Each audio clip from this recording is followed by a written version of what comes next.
And we're back. So, before the lockdown, I was in a different space where I had access to pallets.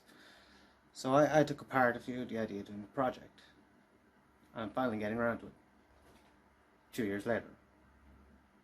So, the basic idea was to take these blocks, or a corner of the pallets, make a seat. I planned all this out. Poorly. So, what you want for a seat is around $4.50 for a normal seat, but I'm going to make a small shop stool, so I'm happy with $3.80.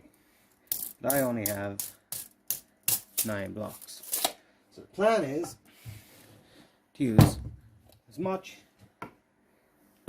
collective piece of crap as I have in my shed and make the seat. And then I'm going to use, maybe not this piece, and I'm going to use the tops of the pallets to make the legs. So first thing to do is a bit of planning and layout, and yeah, then it's time to shape them up. I'll come back to you when I have that done. This is the rough layout I decided on.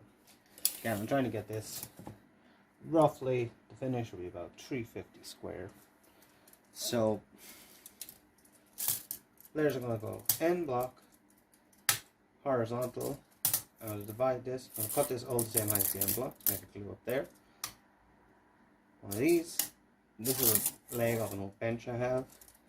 Another slat. Then 5 of these, and I'm going to make another end block out of those. This, of course, is where it gets noisy and messy, because I have to take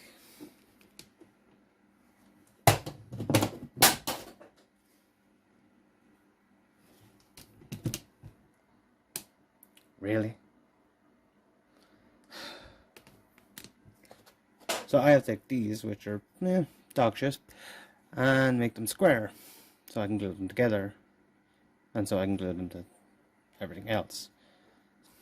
So it's time for me to retire to the planer thicknesser. But of course, you don't need a planer thicknesser, so I'm going to show you how to do that. Probably. Maybe. Now. Yeah, now. Right. So basically, what we're looking for to glue up is you want something that is square in as many directions as possible.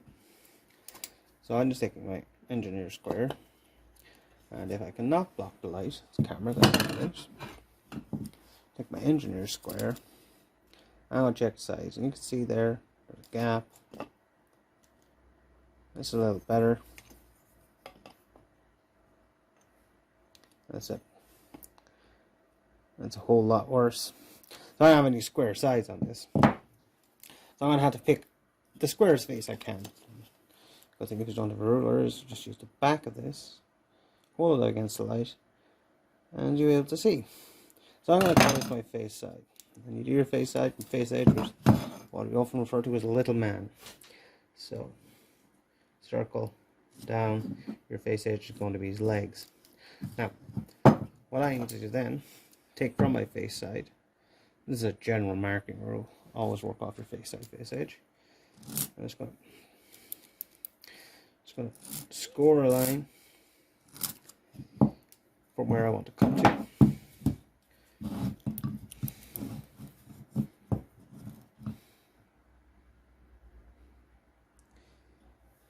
And then mark down that edge. And again, I've also checked here, the top of this is pretty square, so I'm happy enough to use that as a reference edge as well. Same thing here then. I'm going to follow that line through, like that. I'm going to go away, it's really hard to see that on camera, but I'm going to go and plane away that till the man's face and his legs match up. Okay, so we have our face sides, face edge. We're just working. You don't want to go with the grain. See if I find a good example here. So you can see the grain is sloping up this way on that. So we also want to plane in the direction where we're cutting off the point, essentially. Because if you go this way, the blade will dig into these points and pull it up. So I'm just going to work with my lines.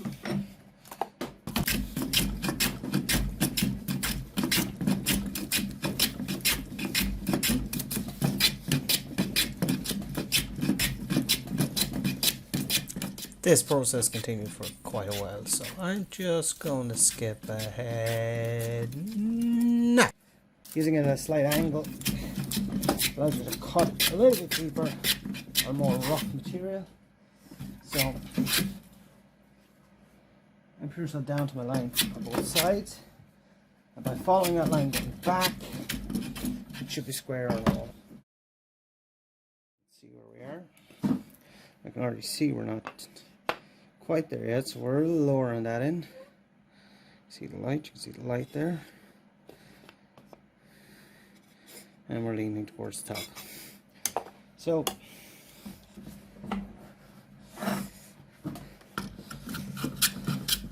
these are really just a matter of going back and forth, checking that you have achieved your square. I mean, sorry, you're not stuck.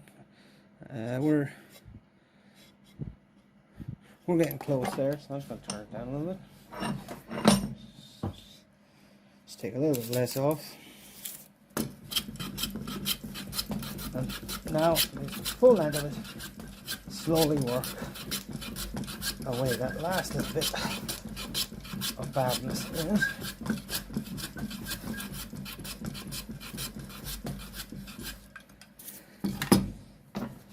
You can kind of see the sheen or something that's just freshly done.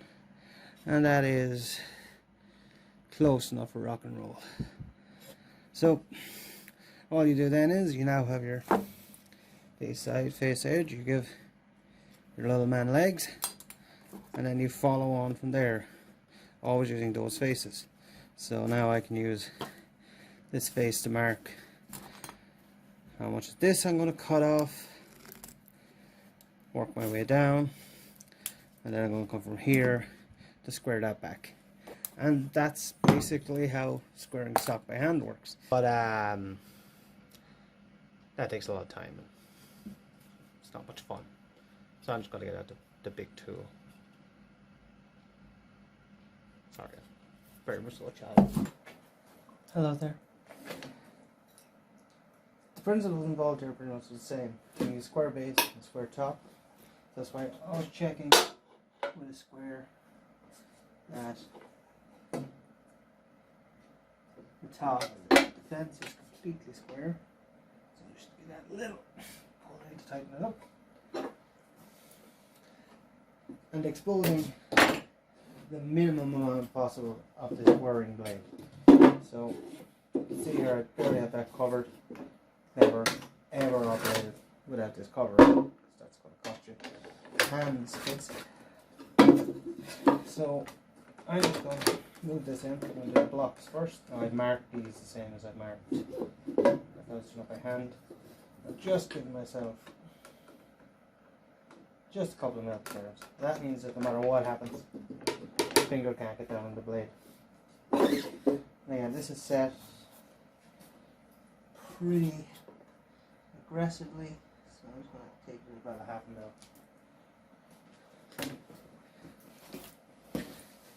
I should also point out that I checked that all the nails are gone out of all of this, because it messed my blade up.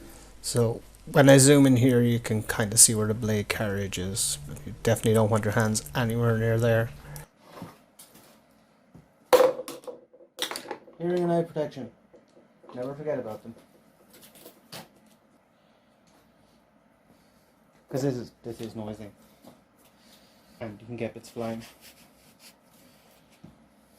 You also want to make sure that you're going with the grain you can. And keep your hands away as much as possible. Just a word on methodology. If you do have a planer, I'm going to bring you down closer. Obviously this is a big spinning blade. So the key is to avoid having your hands over the blade as much as you can. or at all. On longer pieces is very easy. So this is this guy as an example.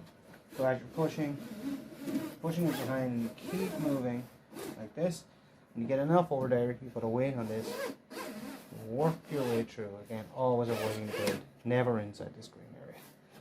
Like that, you're pushing. Once it gets to here that you can get across, you're pushing it through. And that means that it reduces your risk. The same applies when you're going through the top. Exact same thing. Never have your hand over the blade. Now, because these are very short, I'm using a different variation of this, where I'm using my thumb and this knuckle. So I'm holding them up here and making sure to make fists with the rest of my hand. So that means that although I have good contact and I can push it through well, this is all the amount of sticking down the timber. As long as I keep that and I keep my hand well balled up, there's no risk of me hitting my fingers. If you were pushing like this from behind with your fingers down, you could very easily clip the top of the blade. Safety first.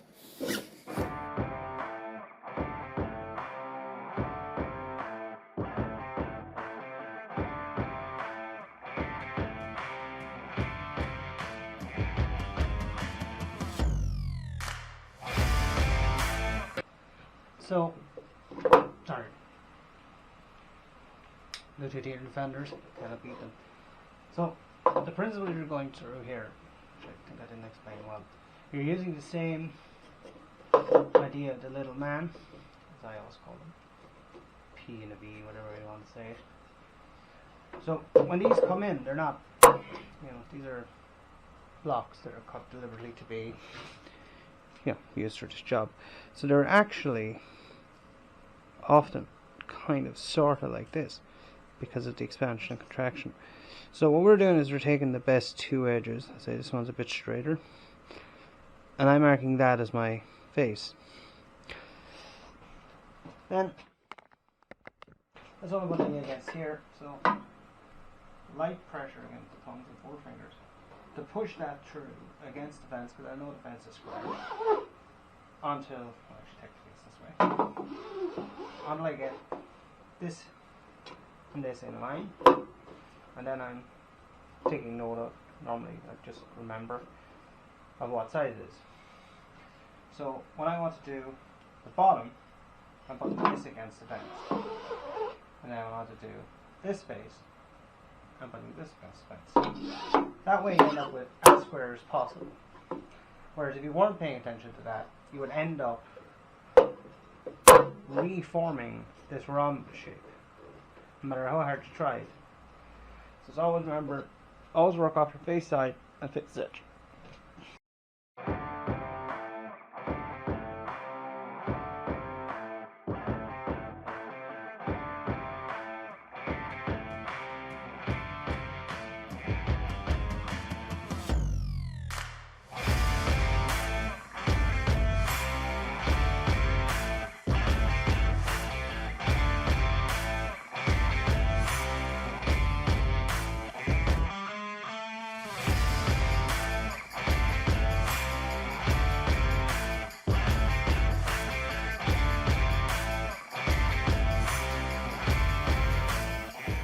Talk a little bit about the methodology I was using there that you would have seen the time lapse. So I feed them in one after the other. The reason for this is to avoid us on the snipe.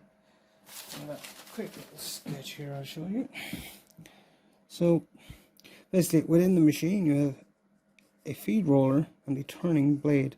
What happens sometimes is when the feed roller grabs a piece of timber, it can hop it up a little bit, and as it bounces, the blade will take a lump out. So you'll end up with something like that. And I'd love to say that's exaggerated, but that's quite a light compared to snipe. Whereas if you feed them in one after the other like I did, you reduce the risk. And I always keep the same part on the end, starting at the end, sorry.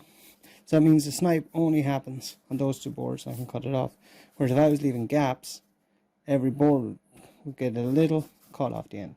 Now you can avoid that by always cutting over length, and you can chop it off, but this is a good method to And also one thing you may have noticed, it probably is hard to see on the thing, is I alternate where I push them through to make the most out of the blade, because if you keep sending it through one spot, which is a problem with this particular planer thicknesser, that the fence doesn't come across, you'll wear out the blade. And you can see here where there's actually a chip in my blade. That's from when I was doing the planing operation. So I'll probably pass this through the thicknesser again at another point. It'll cut that out now that this side is nice and flat. But just something to be aware of. Now all this can obviously be sanded in most conditions, or planed, and a lot of this is going to get chopped up. So next thing then is to start cutting things to length, laying it out, getting what I like, and then starting my glue ups. So after much fiddling and going through my bins, this is the layout I've gone with. So it's going to be end grain, side grain, side grain all the way along. This is going to give me about a 380 square top and about 95 mil high. So the next step is to glue up all of these individual strips and square them up, and then glue the whole thing into one joint. Now also, besides aesthetics, this crossing of the grain, so essentially our middle pieces, these guys, are going this way, and the end grain is going that way at 90 degrees to each other. That crossing of grain gives a good long grain to long grain connection, and also helps it stop racking and such. And when I'm gluing it up, I'll be very careful to keep doing this. Now this is not alternating, but alternating the grain. So along, I'll just pull this guy out. So along this, the tendency would be for the timber to cup along here. They'll dry more on the outside and then go this way. So if you put them going the same way, they'll follow one another, whereas if you alternate them, they will fight one another.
Have a surface like this that's a little bit mouldery, and you want to make sure you get it completely flat across all the edges. You just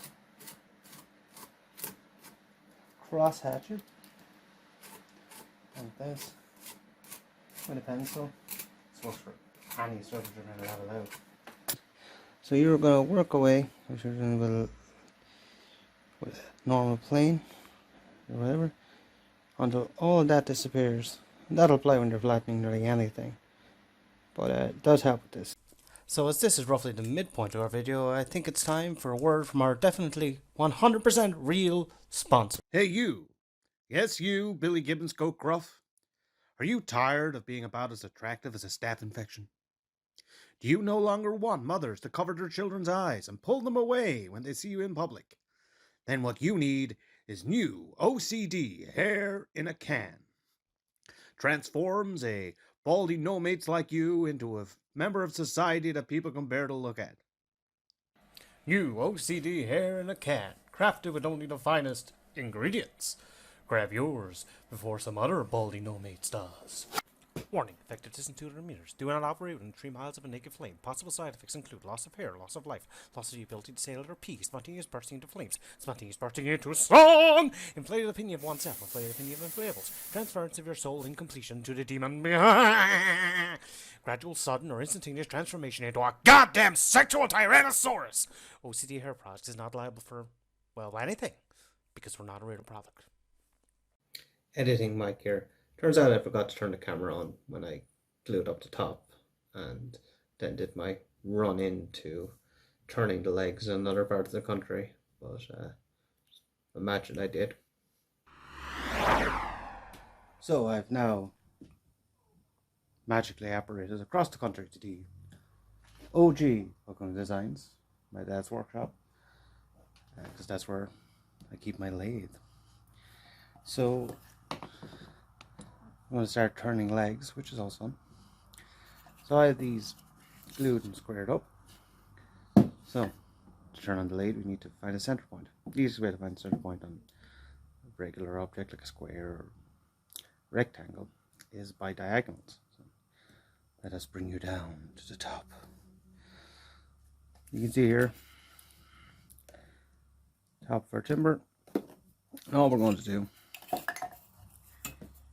is get a ruler and go from point to point on the corner. So I'm just guesstimating because this corner is a bit wrong. Just like that. Just like that. And that then is your center point. And you need a center point for a lathe, because lathes work up the center. So this is my lathe. It's a really old record power, not quite as old as this guy who's hidden in here, which is a treadle lathe, which you used to use with your feet. I used to have a piece of documentation about that. By used to, I mean I literally moved it out of my way like 4 or 5 seconds ago. Here we go. So yes, you used to work off a foot-powered treadle lathe. This is actually our first lathe that we ran off a washing machine motor. Super safe, not in the least bit dangerous. Anyway, so basically the lathe powered end here, which is what's known as your live center, because it spins, and again that's driven into the center point there. And on this end you have your dead center, same thing.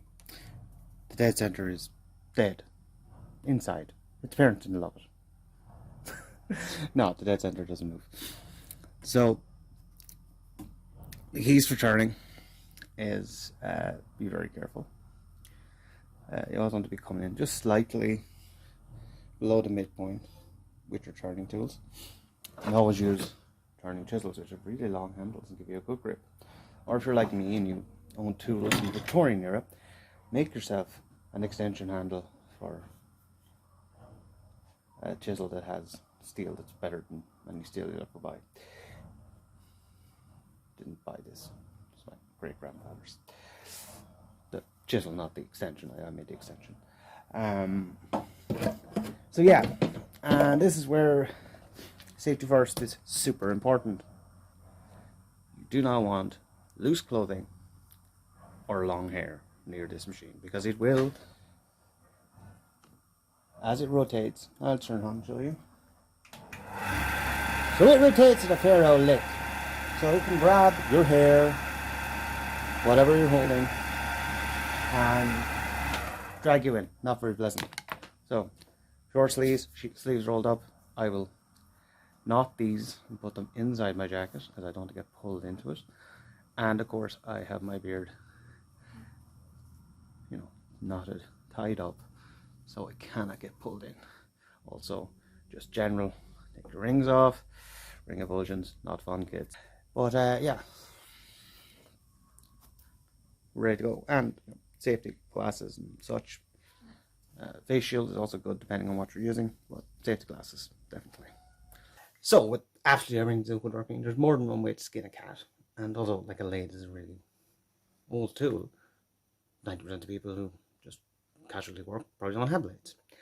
So there is other ways. So I'm just going to have to do same thing. Get your round legs, with just plain, simple plain, cheap, handy plain. So we shall begin. So what you want to do is, as with method one, the lathe, you're going to find your center here by one point to point. Point to point to point. Alright, I have my center there now. And so you can tend to get a more accurate dimension. So I want 15, so I'm just going to go to 11 and a half. So I want to just use the compass. Again, this is something probably everyone has left over from secondary school or primary school. So I'm just going to use the compass and get my 30 circle. It's important to get this nice and big and thick because you're not going to go all the way down to it. The thicker you make this line, the bigger the margin of error you give. So we now have these lines going through. I'll move you a bit closer. So we now have these lines going through the corners. And what we want to do is we want to strike a line where the circle intersects at 45 degrees. No, this is not entirely vital. You can kind of eyeball this, but it just happens that there's a 45-degree setting on this particular thing I have. So again, where the line and the circle interact, you want to put a 45-degree line, and you want to do that for all of them. And like I said, this can be confusing. It can also just be eyeballed. Provided that it's roughly 45 degrees, you're going to be fine. So I'm just going to eyeball that one. So what you want to do then is the intersection point of those, you want to mark them down. Or if it doesn't quite make it to the edge, you're just going to mark down both points. So you can see there I have this line now. And I have a matching line on the other side, which you probably can't see.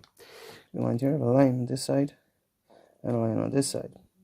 The same general concept as I did on the other side. So again, get a 45-degree line where the circle interacts our diagonals.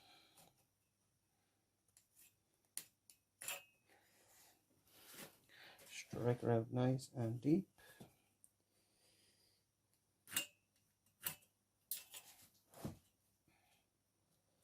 And strike it out nice and deep. And again, and on the surface where that comes through, we want to mark down where those lines come through on the surface.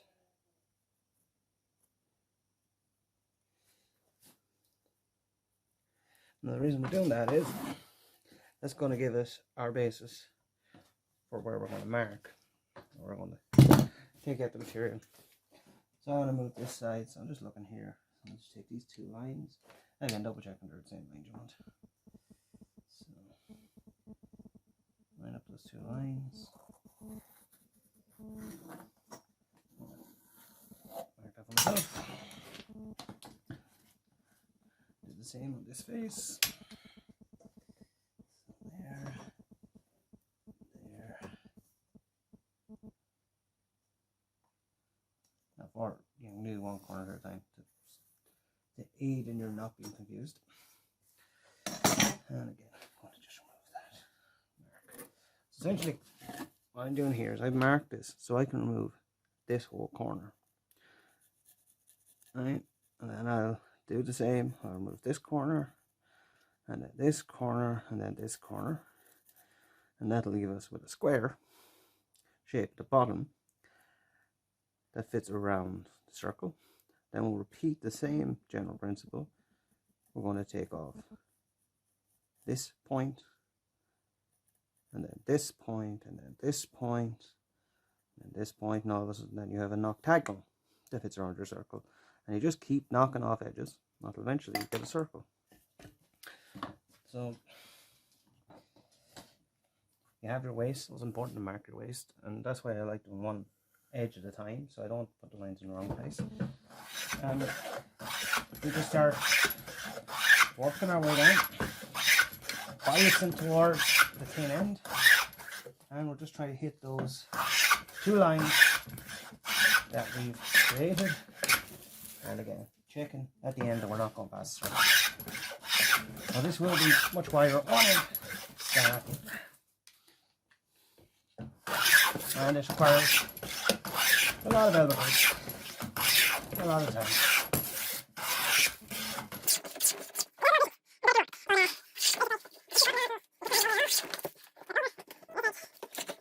And like I said, you just keep knocking off these corners until you have a square again. Then you take off this point, this point, this point, and you just basically keep adding sides until you have a basic circle shape. Then you can get that out with just general sanding. And of course, on this end, because we want a flat piece, we don't want to come down quite to the line. We want to give ourselves a little bit of room so we can come along with sandpaper and the plane and give a nice flat 100mm. But here's the thing. I really like wood turning. I love this plane. Yeah, I'm going to turn this.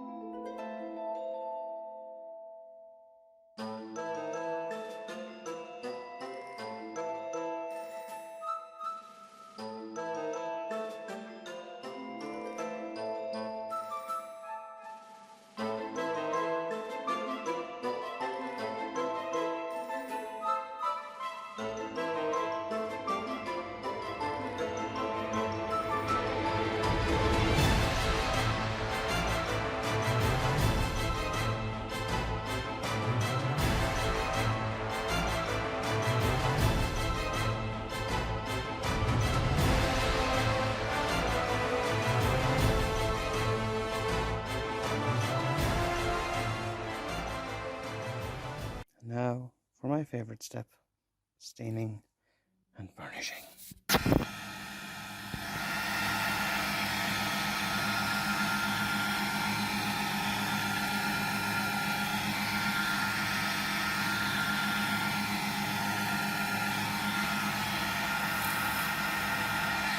So burnishing, you just use the sawdust from itself, and it polishes the wood up to down near perfect polish. See the shine starting to come back.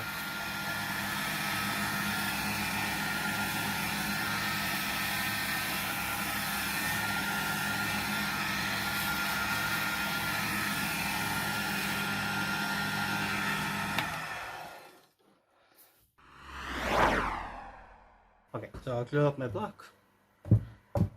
Now it's time to cut up the sides. A nice circular thing.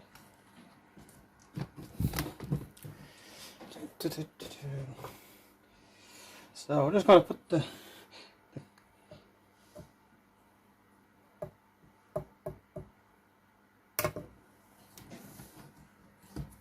Houston, we have a problem. Time to make a compass. Right, so this is one of those times where I'm going to make something very, very quickly to do this one job and probably never throw it out. So, I shall bring you down. Down, deeper and down. So, all a compass is, and that one is no missing lead, 2 points. Sharp point, which is your turning point, and a marquee point. These are all technical terms. So, I'm going to very simply make myself a compass out of this. Need a tool, make a tool.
are we? Oh yeah, we're about to mark this baby up for some serious bounce action. The only thing I want to do here is roughly square this up. So yeah, I'm just going to take the front side here as my basis. Extend my line. So the point is to get us part of the square edge we can work off, because what I want to do is get the diagonal. The handiest way to get the center of any rectangular or square object is to mark what's known as the diagonal, which is the corner to corner. I can't remember the order, so I'll either explain this in better detail in a short while, or I already have. So I have, let's check that line. So I know that point is my diagonal, and this point is my diagonal. So I'm going to go there to there. That point's my diagonal, that point's my diagonal. So there's there. And that's as near on the center as you're going to get. So now, I want this to be a 380 radius. So I'm going to set a set square for half, or set my compass for half of that. So half 300 is 150, half here, so 190. So should have 190 there. Set it on your center. Don't let it hop out of the center line. And marky mark.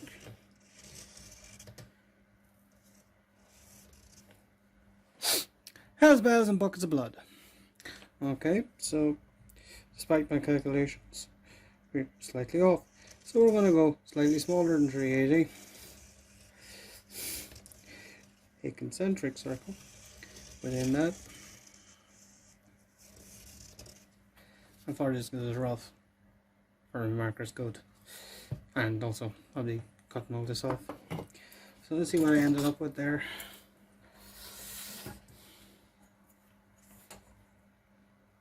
So 365. That's close enough for government work. Whatever. Rough. No, I'm not.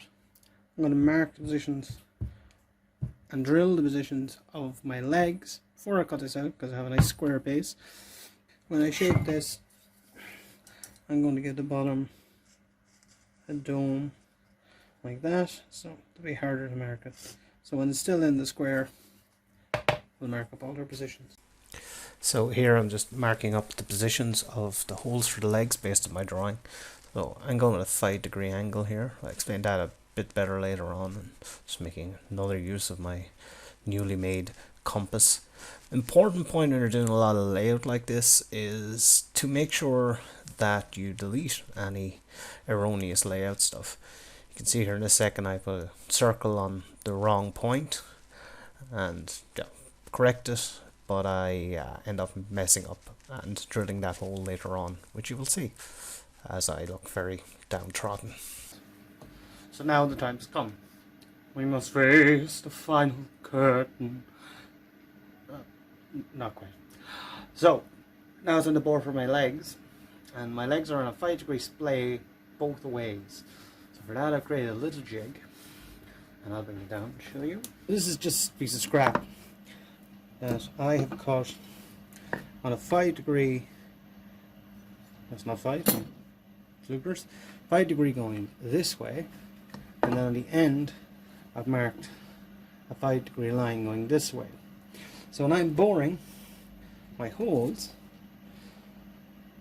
I'm going to reference this one side of my bit against the angle here and one against this. So I'm going to make sure to be in line with the mark on the block and with the block itself, the center spine of my bit drill. Now this is a give or take kind of job, doesn't really matter.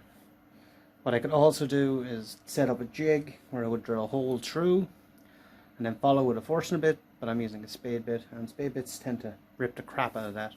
So this is kind of the best way to do it. If it was straight, I'd probably just dye it.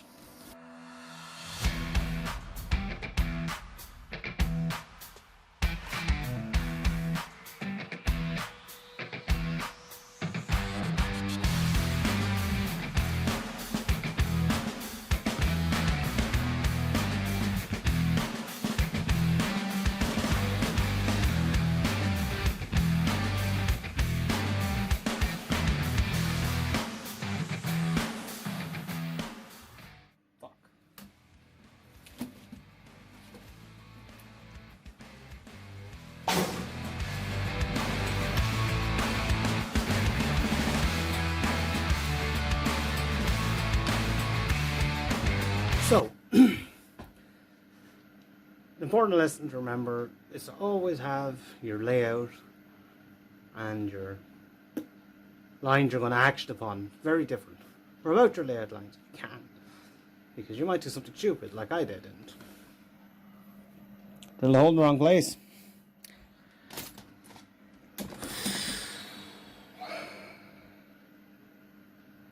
Tea. I think I need tea.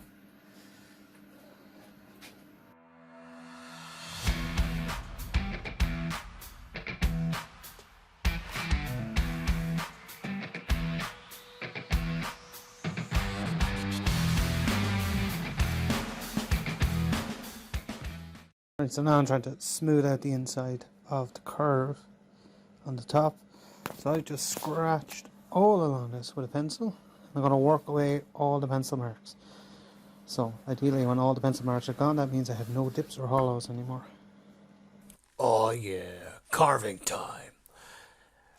For reference, this is at 100 speed. Took a very, very long time. But anyway, here's some music.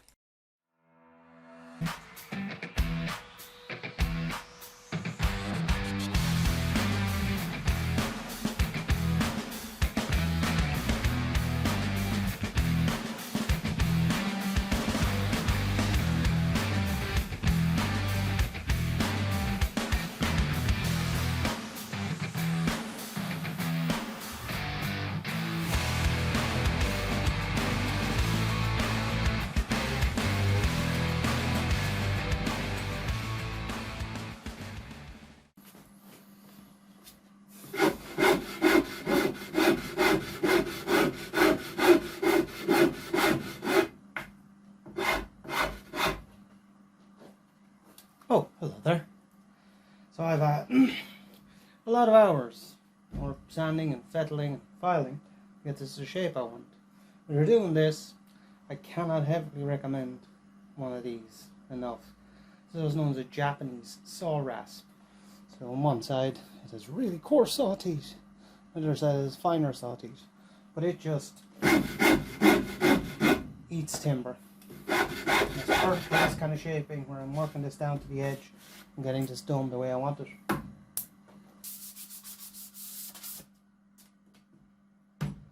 Finally. So this is sanded. I'm very glad I'm not going to make you watch the hours and hours of sanding to get it to where I want it to. It's time, as the Spice Girl said, for two to become one. So for putting this together, I'm going with very traditional leg type for stools.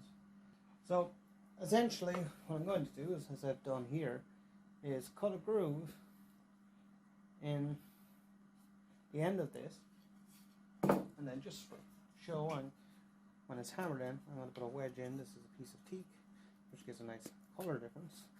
As you hammer in said wedge, it spreads out the top and locks it in place. Now because these are made of two pieces, when I turned them, because I didn't have anything thick enough in my batch, I'm being very careful to mark the line of where the joint is, and doing that cut at a 90-degree angle to that, because if I put the line here, all that'll happen is it'll separate the glue joint. This way it's pushing against higher timber. So do the bandsaw to do all of that.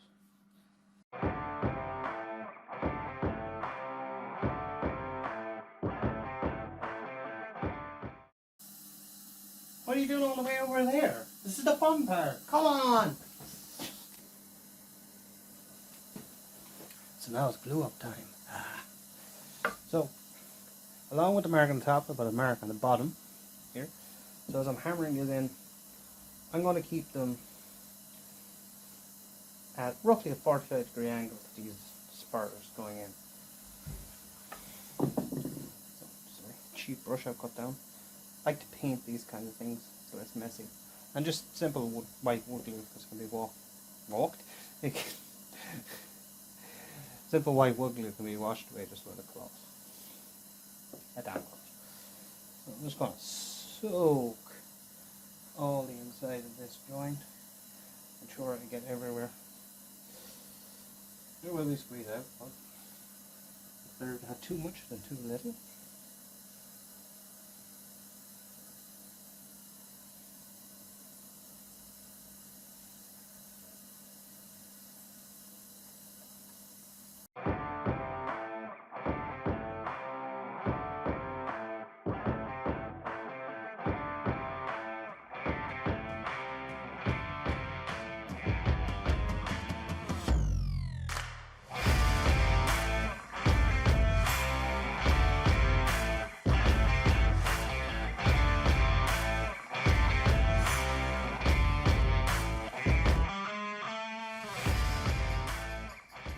So to get level legs, all you need is a piece of timber and a marker. I'm going to show you that now. So you have your piece of timber, use the same height everywhere, get it settled, use a marker along. I'm using a marker because it gives a nice line, and I'm going to take a bit off the edges as well. So just wedge where it looks flat, you mark along, and that will give you, on all four legs I'm keeping this the same, that'll set flat and also matches the angle of the ground. Now, important when you're doing legs or anything is you don't want it to chip out and break.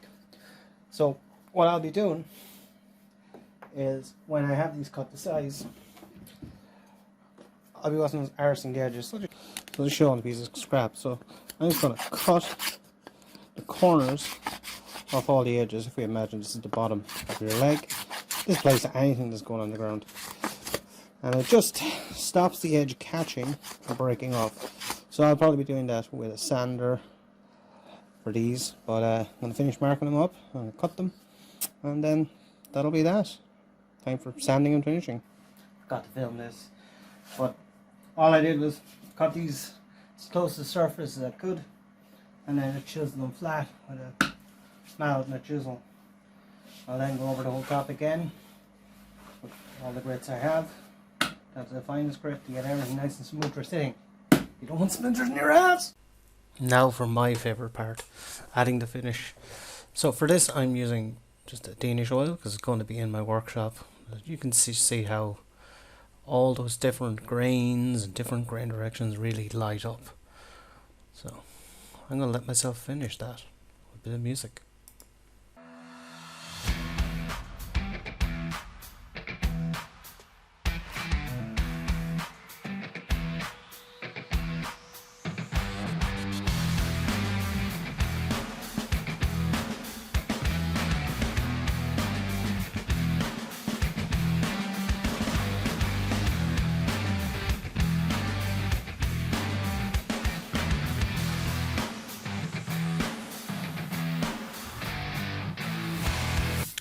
And this is the final product. I mean, overall I'm quite happy with it for what it is. There are a few things that I would like to change, like not putting the hole in the wrong place, and one of the legs is slightly askew. But I've been sitting on this and standing on this for about 2 weeks now, and solid as a rock.